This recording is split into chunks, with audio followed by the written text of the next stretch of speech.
Hello everyone, today we are going to solve question number 4.40 from Fundamental of Electric Circuit by Alexandra and Sedico. And the question we have to find Thevenin equivalent at terminal A and B इस points के दरमियान इस points के पास हमें calculate करना है Thevenin equivalent circuit. तो Thevenin equivalent circuit है क्या हमें पता है, ऑलरेडी हम डिस्कस कई बार कर चुके हैं कि वो कहता है कि हमारे पास एक वोल्टेज सोर्स होती है, उसके साथ हमारे पास आर थेवेनिन एक रेजिस्टेंस लगा हुआ होता है और उसके बाद दो पॉइंट्स बता रहे होते हैं ए एंड बी। कहा जाता है कि पूरा सर्किट, ये दो चीज़ें हैं रेजिस्टेंस और वोल्टेज सोर्स, इस पूरे सर्किट के अंदर मौजूद वोल्टेज सोर्सेज, करंट सोर्सेज, चाहे जो भी है और रेजिस्टेंस को, उन सबको रिप्रेजेंट कर रहा होता है। तो बहरहाल ये हमें पता है, ऑलरेडी हम कई बार डिस्कस कर चुके हैं ये क्या चीज़ है और क्यों कैलकुलेट करते हैं। असल में ये हमें हमें हमारे सर्किट को बहुत ईजी कर देता है सॉल्व करने के लिए। तो इस मरतबा हमारे पास आर थेवेनिन कैलकुलेट करने के लिए पिछले सर्किट्स की तरह हम सिर्फ ओपन सर्किट और शॉर्ट सर्किट नहीं करेंगे सोर्सेज की जगह पर, लेकिन यहाँ पर उसकी वजह यह है कि यहाँ पर हमारे पास इंडिपेंडेंट सोर्स भी लगी हुई है।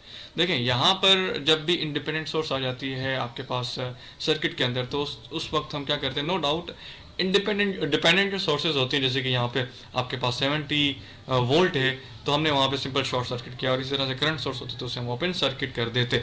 लेकिन डिपेंडेंट सोर्स को हमें वोल्टेज या फिर कोई सप्लाई तो चाहिए।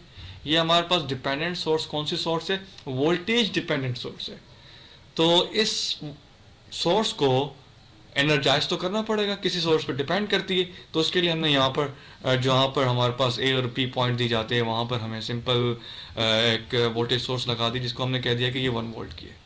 ठीक है, ये तरीका है आर थेवेनिन कैलकुलेट करने का जब भी आपके पास डिपेंडेंट सोर्स आ जाए। इंडिपेंडेंट सोर्स तो हमने कई बार सॉल्व कर लिए, लेकिन डिपेंडेंट सोर्स हमारे पास पहली बार आ रही है।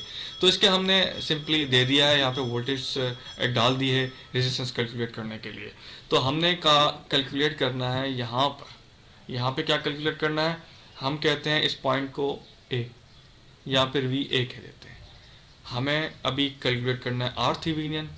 बेसिकली आर थेवेनिन के लिए हमने डिपेंडेंट सोर्स को एनर्जाइज करने के लिए एक वोल्टेज सोर्स दे दी, और हमने कहा कि अब इसको हम नोडल एनालिसिस के थ्रू हम रेजिस्टेंस निकालेंगे। तो चलते हैं, निकालते कैसे। हम कहते हैं कि एक करंट हमने कहा कि यहाँ से यूँ इनफ्लो हो रहा है, इसको हमने I1 का नाम दे दिया, और हमने कहा कि एक करंट हमारे पास इस डायरेक्शन में फ्लो हो रहा है, हमने इसको I2 का नाम दे दिया, और एक करंट हमारे पास इस डायरेक्शन में फ्लो हो रहा है, जिसको हमने I3 का नाम दे दिया। नोडल एनालिसिस क्या कहता है, sum of all entering and leaving currents are is equals to 0। वही हम यहाँ पे अप्लाई करने जा रहे हैं। हमने कहा कि जैसे कि हम कह देते हैं कि हम, अच्छा उसके अलावा एक हमें ये भी पता है कि हम साइंस को भी हम डिफरेंट चेंज करते हैं एंटरिंग और लिविंग करंट के। हमें पता है नोडल एनालिसिस क्या है, मैं डायरेक्ट जाके सॉल्व करता हूँ। तो हमने कहा एंटरिंग करंट I1 है और उसके बाद लिविंग करंट 2 है। तो हमने कहा इजिकल्स टू, माइनस साइन लाने की जगह पर मैंने इजिकल्स टू उस पार लिख दिया I2 and then plus I3। ये हमने कह दिया इक्वेशन नंबर 1 जो कि नोडल एनालिसिस। ठीक है, अभी हमने एनालाइज किया नोडल एनालिसिस के थ्रू कि हमें पता चला कि I1 जो है इजिकल्स टू I2 I3 के पास बराबर है। ऑब्वियसली बात है, जब एक ही करंट इंटर हो रहा है वो I1 है, वो डिवाइड हो रहा है दो हिस्सों में, I2 और I3 के साथ। I3 और I2 में डिवाइड हो रहा है, इसका मतलब यही होगा कि I1 जो कि बराबर होगा I2 and some of I2 and I3। तो हम कह सकते हैं कि I1 जो है इजिकल्स टू, हमारे पास I2 क्या बनेगा, VA minus 4V0, VA minus 4V0 upon में क्या है हमारे पास 20 किलो ओम। सम किसके साथ हो रहा है, VA अपॉन 10। देखें I3 क्या है हमारे पास, VA अपॉन 10 किलो ओम। ठीक है जनाब, ये तो इक्वेशन हमारे पास आ गई। अच्छा, हम ये देखना चाह रहे हैं कि हमारे पास अब V0 क्या चीज़ है। अब पता करना है कि V0 क्या चीज़ है भाई। V0 पता चलेगा तो यहाँ पे वैल्यू पुट होगी, सब्स्टिट्यूट होगी इसके अंदर, और पता भी चल जाएगा VA क्या चीज़ है। ठीक है, हमने कहा V0 is equals to 10 kilo ohm, जो कि ये है, इसके अंदर फ्लो होने वाला करंट जो कि I3 है। हमने कहा V0 is equals to 10, okay no doubt. उसके साथ I3 जो हमारा है वो तो ये है, कौन सा है हमारे पास, सॉरी है, वो क्या चीज़ है, VA अपॉन 10 किलो ओम, VA अपॉन 10 किलो ओम।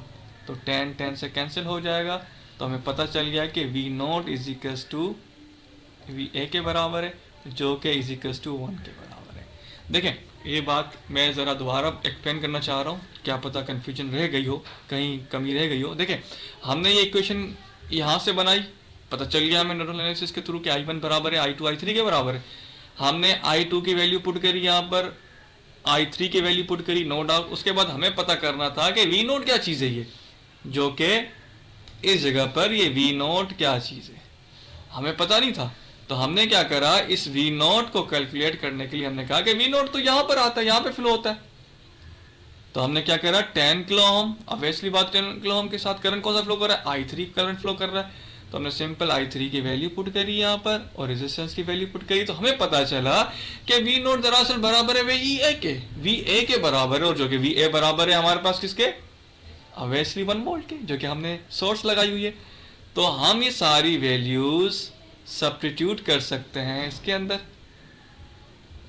तो I1 कह सकते हैं इज इक्वल्स टू VA जो कि 1 है, -4 V नोट जो कि 1 है, और डिनोमिनेटर में 10 kilo ohm, then plus VA जो कि 1 है, और डिनोमिनेटर में हमारे पास 10 किलो ओम। जब हम इसको सिंप्लीफाई करेंगे तो हमें पता चलेगा जो कि I1 जो कि हमारे पास मिलेगा इज इक्वल्स टू 7/20। तो जब हम इसको मजीद सिंप्लीफाई करेंगे तो I1 हमें मिलेगा इज इक्वल्स टू, सॉरी मैं कैलकुलेटर इस्तेमाल कर लेता हूँ, तो हमें मिलेगा 2.85 एम्पेयर, ये हमारे पास I1 मिला। अच्छा, अभी हमें टेक्निकली एक और चीज़ देखनी है कि R थेवेनिन क्या है, क्योंकि हमारे पास अल्टीमेटली R थेवेनिन और V थेवेनिन कैलकुलेट करना है। देखिए R थेवेनिन क्या चीज़ है, R थेवेनिन कैलकुलेट करना है हमें। देखिए R थेवेनिन है क्या, हमने कहा इज इक्वल्स टू, हम एक चीज़ देख लेते हैं कि हमने कहा कि R थेवेनिन हमें यहाँ पता करना था, ठीक है, हमें यहाँ पता करना था। तो हम कह सकते हैं कि I1 यहाँ फ्लो हो रहा है इज इक्वल्स टू V/R होगा, ऑब्वियसली बात है V/R होगा। तो यहाँ से करंट फ्लो होने वाला I1 है, और यहाँ पर वोल्टेज, यहाँ पर जो वोल्टेज है, यहाँ पर जो वोल्टेज है, इन पॉइंट्स पर जो बना हुआ वोल्टेज है वो हमारे पास 1 है। तो हम कह सकते हैं कि I1 is equals to 1/R Thevenin, क्योंकि हमें यहाँ ही कैलकुलेट करना है। तो हम कह सकते हैं कि R Thevenin is equals to 1/I1, और R थेवेनिन कह सकते हैं इज इक्वल्स टू 1/I1 क्या चीज़ है भाई, I1 हमारे पास ये रहा 2.85 एम्पेयर्स। तो मज़ीद जब इसको सिंप्लीफाई करेंगे तो हमारे पास I थेवेनिन आ जाता है, टोटल R थेवेनिन आ जाता है, सॉरी इज इक्वल्स टू, मैं कैलकुलेट कर लेता हूँ, मुझे लगता है कि 2.85 ये गलत है, 2.85 ये गलत है। तो मैं दोबारा एक बार देख लेता हूँ, 7/20 जो कि हमारे पास, सॉरी ये हमारे पास यहाँ पे आ रहा है 0, मैं इसको डिलीट कर लेता हूँ, जो कि हमारे पास यहाँ जो वैल्यू आ रही है असल में 0.35 एम्पेयर्स। तो ऑब्वियसली बात है फिर यहाँ पर भी 0.35 एम्पेयर्स ही आना चाहिए, मुझे थोड़ा डाउट हुआ, 0.35 एम्पेयर्स। तो I थेवेनिन हमारे पास क्या बनता है, देखिए I थेवेनिन हमारे पास बनता है 2.85 ohms, ठीक है जनाब। हमारे पास R थेवेनिन क्या मिला, 2.85 ohms। ये मैं उम्मीद करता हूँ अभी तक का सवाल आपको समझ में आया होगा कि ये थोड़ा ट्रिकी था, क्योंकि इसमें डिपेंडेंट सोर्स आ जाती है। तो मैं उम्मीद करता हूँ ये बात समझ में आई होगी। चल अभी हमें कैलकुलेट क्या करना है, अभी हमें नेक्स्ट जो कैलकुलेट करना है वो हमें कैलकुलेट करना है R Thevenin, sorry V Thevenin, ठीक है, ये हमारा सवाल का हिस्सा है, V थेवेनिन कैलकुलेट करना है। तो V थेवेनिन के लिए मैं सबसे पहले इन चीज़ों को रिमूव कर लूँ, थोड़ा टाइम लगेगा, इंशाल्लाह ये हो गया, ठीक है जनाब। अभी हमने देखा कि V थेवेनिन क्या चीज़ है। अच्छा, V थेवेनिन के लिए हमें कोई रॉकेट साइंस नहीं लगानी, V थेवेनिन के लिए हमें सिंपल यही सर्किट का इस्तेमाल करना है, इस सर्किट को इस्तेमाल करना है, ठीक है जनाब। हमने देखा कि एक करंट इस जगह से यूँ फ्लो हो रहा है और एक करंट हमारा इस जगह से यूँ फ्लो हो रहा है। तो जनाब ये हमें मिलेगा कैसे, ये अभी मिलेगा ऐसे कि हमने कहा एक करंट जो है हमारे पास, इसको दे देते हैं हम I1 का नाम, और एक करंट हमने I2 का नाम दे दिया। दो करंट हैं, सॉरी दो करंट लीव कैसे हो सकते हैं, या तो एक इंटर होगा या तो एक लीव होगा। तो हम कह सकते हैं कि ये हमारे पास एक इंटरिंग है, एक लीविंग करंट है। तो हमने कहा कि एक करंट हमारे पास यहाँ से इंटर हो रहा है जिसको हमने I1 का नाम दे दिया, और एक करंट हमारे पास यहाँ से लीव हो रहा है I2 का नाम। ये तो ओपन सर्किट हो गया, यहाँ तो करंट जा ही नहीं सकता। तो हम कह सकते हैं कि I1 is equal to I2 के बराबर है। हमने कहा I1 की इक्वेशन क्या है भाई, I1 की इक्वेशन है हमारे पास 70, क्योंकि करंट यहाँ से फ्लो हो रहा है 70, ये इक्वेशन कुछ इस तरह से बनेगी। यहाँ पे हम कह सकते हैं कि इस चीज़ को हम दे देते हैं वी थेवेनिन का नाम, कि हमें वी थेवेनिन कैलकुलेट करना है। तो हम यहाँ से करंट इस डायरेक्शन में जा रहा है, इसका मतलब ये है कि पोटेंशियल इसका ज़्यादा है, पोटेंशियल इसका ज़्यादा है। तो हम कह सकते हैं कि 70 माइनस वी थेवेनिन, डिनोमिनेटर में 10 किलो ओम, और इज इक्वल्स टू हम कह सकते हैं कि we Thevenin minus 4v0, denominator में हम कह सकते हैं कि 20 किलो ओम होगा। जब इसको सिंप्लीफाई करेंगे तो हमारे पास कुछ इक्वेशन इस तरह बनेगी, 140 माइनस 2v थेवेनिन और is equals to V Thevenin minus 4v Thevenin. ठीक है जनाब, ये हमारे पास कुछ इक्वेशन बनेगी। जब इसको सिंप्लीफाई करेंगे तो हमारे पास वी थेवेनिन जो मिलेगा इज इक्वल्स टू 60 वोल्ट। मैं उम्मीद करता हूँ ये बखूबी समझ में आया होगा आपको। सवाल देखें, सिंपल है, नोडल एनालिसिस लगाया, वी थेवेनिन मिल गया। तो हमारे पास इक्विवेलेंट सर्किट क्या बना।